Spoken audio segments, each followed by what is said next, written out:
तो फ्रेंड्स आज जो है हम डेप्रिसिएशन अकाउंट की एंट्री करने वाले हैं कि हम अपने अकाउंटिंग सॉफ्टवेयर में डेप्रिसिएशन की एंट्री किस तरह से करते हैं। Welcome friends, my name is Imran और आप देख रहे हैं आईबी टेक फोरम। तो आज जो है हमारी बिजी अकाउंटिंग सॉफ्टवेयर की क्लास नंबर 40 है और आज हम इसमें डेप्रिसिएशन की एंट्री करेंगे। तो फ्रेंड्स इससे पहले जो है हमने फिक्स एसेट के ऊपर एंट्री की थी और उसके बारे में समझा था कंप्लीट। मैंने आपको जो है कंप्लीट उसके ऊपर गाइड किया था कि फिक्स एसेट की एंट्री हम उसमें किस तरह से करते हैं। बेसिकली फिक्स एसेट के ऊपर ही जो है ना डेप्रिसिएशन चार्ज होता है। जैसे मैंने आपको समझाया था कि जो भी हम फिक्स एसेट कोई मशीनरी वगैरह खरीदते हैं तो उसमें सालाना कुछ अमाउंट जो है वो कम होती जाती है, यानी डे बाय डे जो है उसकी लाइफ जो है वो कम होती जाती है, उसके जो रेट्स हैं वो कम होते जाते हैं। तो ये होता है डेप्रिसिएशन। तो फ्रेंड्स डेप्रिसिएशन जो है मैं आपको जो है दो एक्ट के तहत जो है यहाँ पे समझाऊंगा। एक है कंपनीज एक्ट के तहत, दूसरा है इनकम टैक्स एक्ट के तहत। मिसाल के तौर पर हमने जो है एक मशीनरी खरीदी है, वो फिस्कल ईयर के फर्स्ट हाफ में हमने खरीदी है, तो उसके ऊपर जो है वो डेप्रिसिएशन का कंप्लीट रेट लगेगा जो हमें इनकम टैक्स एक्ट के तहत जो है वो अलाउ किया जाता है।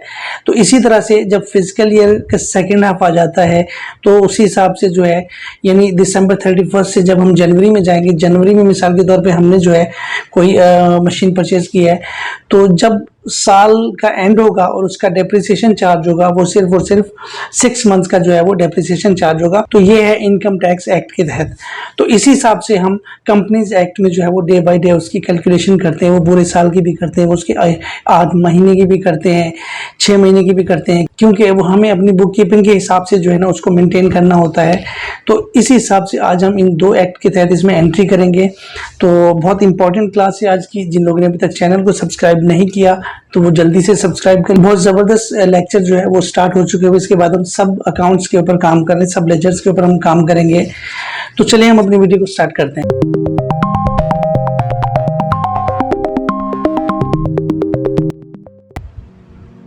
तो फ्रेंड्स मैं अपने पीसी पर आ चुका हूँ। सबसे पहले मैं क्या करूँगा, बिजी अकाउंटिंग सॉफ्टवेयर को ओपन करता हूँ और इसमें जो है मैं सबसे पहले क्या करता हूँ कि इसमें अकाउंट जो है वो कुछ अकाउंट मास्टर जो फिक्स एसेट के जो अकाउंट होते हैं वो मैं क्रिएट कर लेता हूँ। उस हिसाब से हम फीचर्स ऑप्शन में जाके कुछ ऑप्शन को भी इनेबल करेंगे। तो यहाँ पे मैं इसको सबसे पहले इसको ओपन करता हूँ।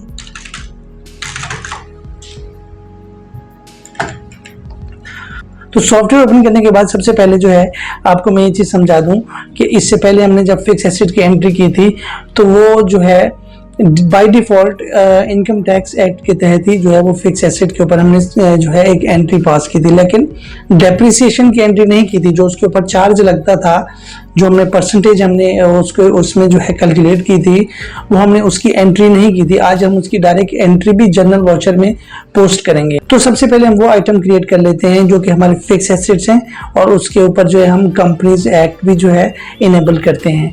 तो अगर मैं आपको दिखा दूं, सबसे पहले मैं क्या करता हूँ, ऐड अकाउंट में जाता हूँ और यहाँ पे जो है एक प्रिंटिंग मशीन जो है परचेज करता हूँ। यहाँ पे है जनरल लेजर, यहाँ पे इसका है फिक्स एसेट। जैसे मैं एंटर करूंगा तो हमारे पास पिछली वीडियो में जब हम फिक्स एसेट जो है ऐड कर रहे थे तो उसमें भी जो है ये वाली विंडो ही अपीयर हुई थी। तो यहाँ पे क्या है कि हमने यहाँ पे रेट लगाया था 20% और उसका हाफ ईयर जो है वो 10% था। तो हमने एक चीज़ पे गौर नहीं किया था, जो कि मैं इसीलिए इस वीडियो को मैंने सेपरेट कर दिया क्योंकि इसमें डिटेल है थोड़ी समझाने वाली। तो यहाँ पे आप देखिए, मैं आपको जूम करके दिखा देता हूँ।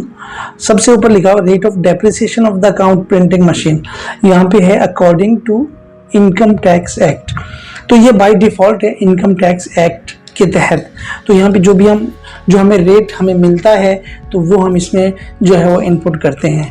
तो इसी हिसाब से अगर मैं यहाँ पे मिसाल के तौर पे हमें मिला है 20% है तो यहाँ पे इसका हाफ ईयरली होगा 10%। और जब भी टैक्स की प्रिपरेशन होगी तो उसमें क्या होगा, 180 दिन तक अगर मशीन चली है यानी फुल परसेंटेज के हिसाब से जो है वो चार्ज होगा 20% के हिसाब से। अब मिसाल के तौर पे यहाँ पे जो है मैं जिस डेट को जो है परचेज कर रहा हूँ मशीन, तो वो फर्स्ट हाफ है। मिसाल के तौर पे यहाँ पे जो है जुलाई 1 से या फिर अगस्त से मैं इसको परचेज कर रहा हूँ, तो ये जो है फिजिकल ईयर का फर्स्ट हाफ है। तो इसकी जब भी जो है कैलकुलेशन होगी तो ये कंप्लीट जो है वो रेट से होगी। अगर यही मशीन मैं ख़रीदता जनवरी 1 में यानी 6 महीने बाद 180 दिन के बाद जब भी हमारा साल जो है वो एंड होता और डेप्रिसिएशन की हम एंट्री करते तो ऑटोमेटिकली वहाँ पे जो है वो 10% यानी हाफ जो है उसके ऊपर डेप्रिसिएशन चार्ज होता। तो इसी हिसाब से ये इनकम टैक्स एक्ट के तहत ये बाय डिफ़ॉल्ट होता है।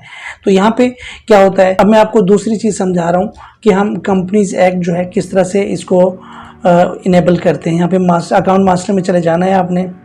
सबसे पहले आपने जाना है एडमिनिस्ट्रेशन में, क्लिक करना है और यहाँ पे जाना है आपने कॉन्फ़िगरेशन में। कॉन्फ़िगरेशन में जाने के बाद फीचर ऑप्शन में एंड देन उसके बाद आपने चले जाना है अकाउंट्स में। अकाउंट्स में जाने के बाद यहाँ पे आपने कंपनीज एक्ट डेप्रिसिएशन जो है वो इनेबल कर लेना है। यहाँ से जैसे आप इनेबल करेंगे तो वहाँ पे जो है डिस्प्ले में ये शो हो जाएगा। तो मैं यहाँ पे क्या करता हूँ, इसको दोबारा से यहाँ से क्रिएट करता हूँ तो मैं आपको दिखा देता हूँ। अब हमारी जो विंडो अपीयर होगी वो उससे थोड़ा सा डिफरेंट होगी। तो यहाँ पे मैं करता हूँ जनरल लेजर फिक्स एसेट। मैं जैसे एंटर करूँगा, पहले यहाँ पे हमारे पास सिर्फ 2 बॉक्सेस आ रहे थे, अब ये तीसरा ये है ओपनिंग का और चौथा हमारा जो है according to the companies act depreciation, यहाँ पे ये भी शो हो गया हुआ है। तो उसी हिसाब से हम दोनों को एक साथ कैलकुलेट करते हैं। लेकिन कंपनीज एक्ट का जो डेप्रिसिएशन और इनकम टैक्स एक्ट का जो डेप्रिसिएशन है, इन दोनों के रेट्स में फ़र्क होता है। वो हमें इनकम टैक्स प्रिपरेशन के लिए काम आता है, जो कि एक डिफ़ॉल्ट होता है जो हमें जो है वहाँ से मिलता है कि क्या उस वक्त इनकम टैक्स एक्ट का जो है डेप्रिसिएशन रेट चल रहा होता है। लेकिन कंपनीज एक्ट के मुताबिक जो है वो आपको उसी कंपनीज एक्ट में ही मिलता है।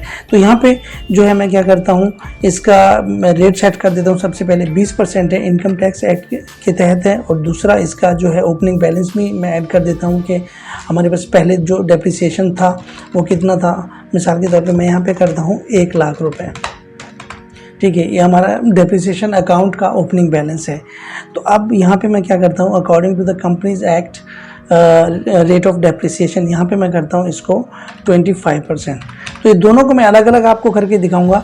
अब वो हमने ओपनिंग बैलेंस डाला था डेप्रिसिएशन अकाउंट का, यहाँ हम जो फिक्स एसेट है जो कंपनीज एक्ट में शो होगा, इसका हम जो ओपनिंग बैलेंस है वो हम 50,000 ऐड कर देते हैं।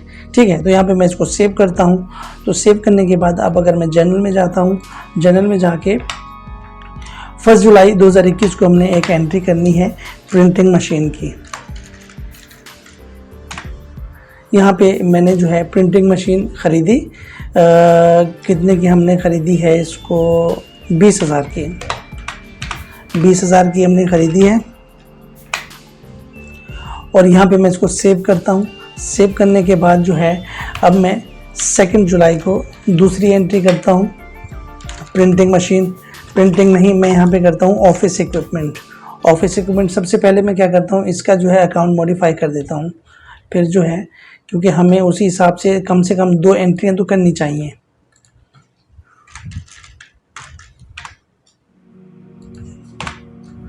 यहाँ पे हमारे पास इसको मैं यहाँ पे 25 कर देता हूँ और यहाँ पे इसका ओपनिंग बैलेंस मैं करता हूँ 1 लाख। तो वो हमें टोटल ओपनिंग बैलेंस भी वहाँ पे शो कर देगा। इसका मैं 50,000 करता हूँ फिक्स एसेट का। ठीक है, जैसे हमने वो आइटम क्रिएट किया है इसी तरह से हम इसको भी मॉडिफाई सेम वैसे कर रहे हैं। तो अब मैं जाके जो है वहाँ से जनरल लेजर बनाता हूँ। 1 जुलाई में जो है हमने क्या किया है, प्रिंटिंग ख़रीदा, प्रिंटिंग मशीन, और कितनी की 20,000 की कैश के ऊपर। ठीक है, मैं इसको सेव कर देता हूँ। अब मैं क्या करता हूँ, 2 जुलाई पे आ जाता हूँ और यहाँ पे जो है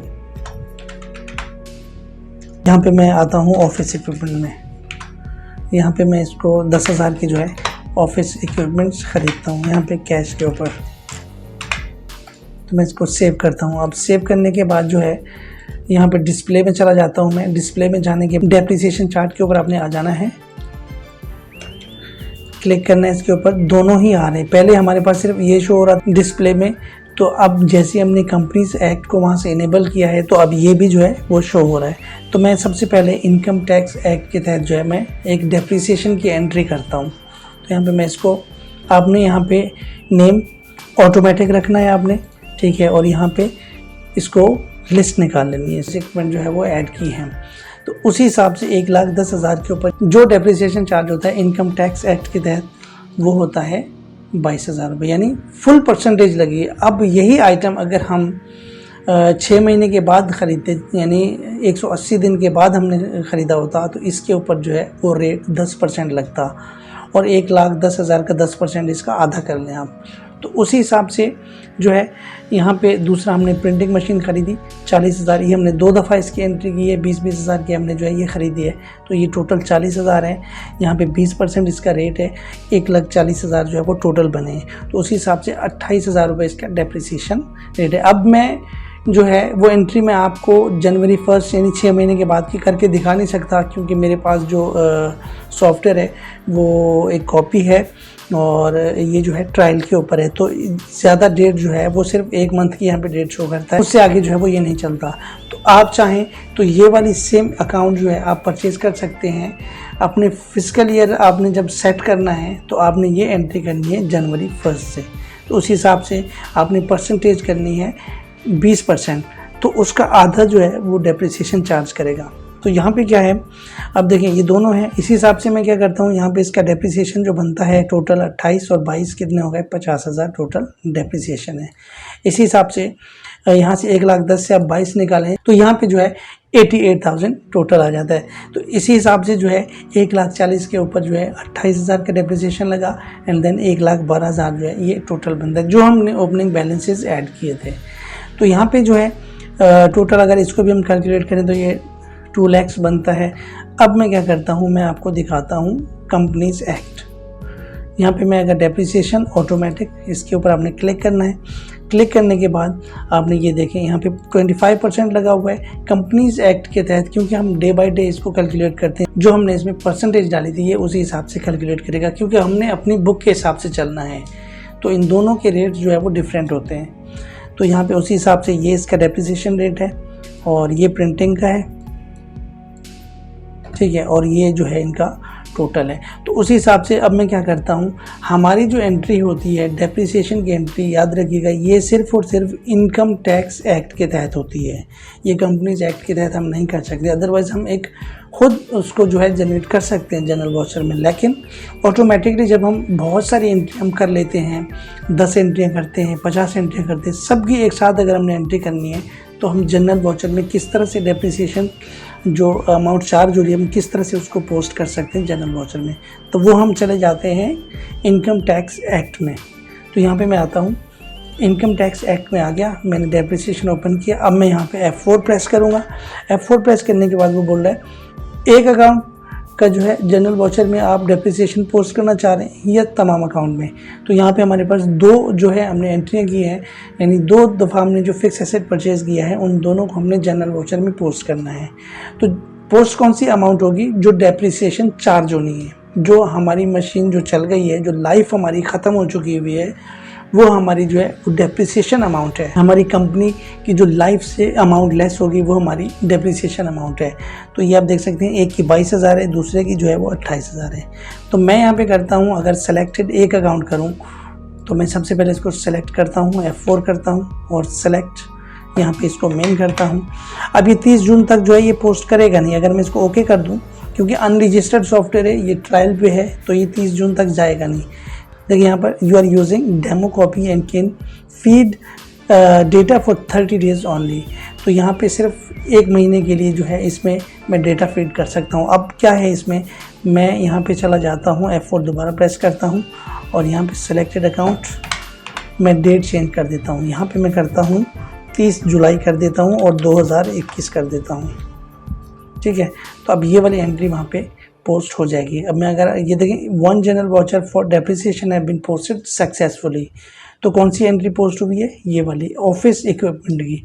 अगर मैं चला जाऊँ वहाँ पे जनरल वाउचर में, तो यहाँ पे मैं देख लेता हूँ सबसे लास्ट वाली जो एंट्री है वो डेप्रिसिएशन की है। ये देखें, ये जो है ना यहाँ पे शो हो रही है,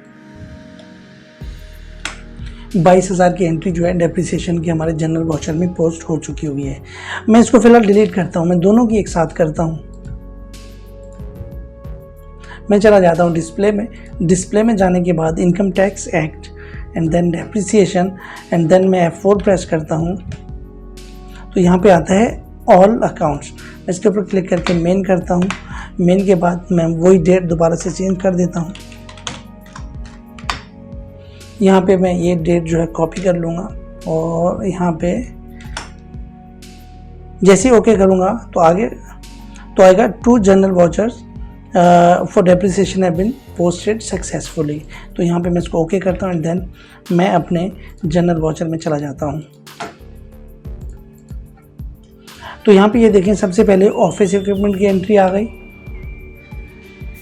डेप्रिसिएशन की, ऑफिस इक्विपमेंट डेप्रिसिएशन, ठीक है। और इसी तरीके से प्रिंटिंग की आ गई, प्रिंटिंग मशीन की। तो यहाँ पे प्रिंटिंग एंड डेप्रिसिएशन अकाउंट। तो इसी तरह से जो है आप जितने भी 50 आपने जो है फिक्स एसेट परचेज़ किए हैं उनका डेप्रिसिएशन एक साथ आप पोस्ट करना चाह रहे हैं, क्योंकि हम जब परचेज़ करते जाते हैं 10 आइटम 15 आइटम तो अलग अलग करना उसको जो है मसला हो जाता है। तो अकाउंटिंग सॉफ्टवेयर बना ही इसीलिए होता है कि कम वक्त में ज़्यादा डेटा हम जो है पोस्ट कर सकें। तो इंशाल्लाह हम मिलते हैं नेक्स्ट वीडियो में। अगर वीडियो अच्छी लगी है तो आपने कमेंट करना है, लाइक एंड शेयर ज़रूर कीजिएगा। तो मिलते हैं नेक्स्ट वीडियो में। इमरान को इजाज़त दीजिए। अल्लाह हाफ़िज़।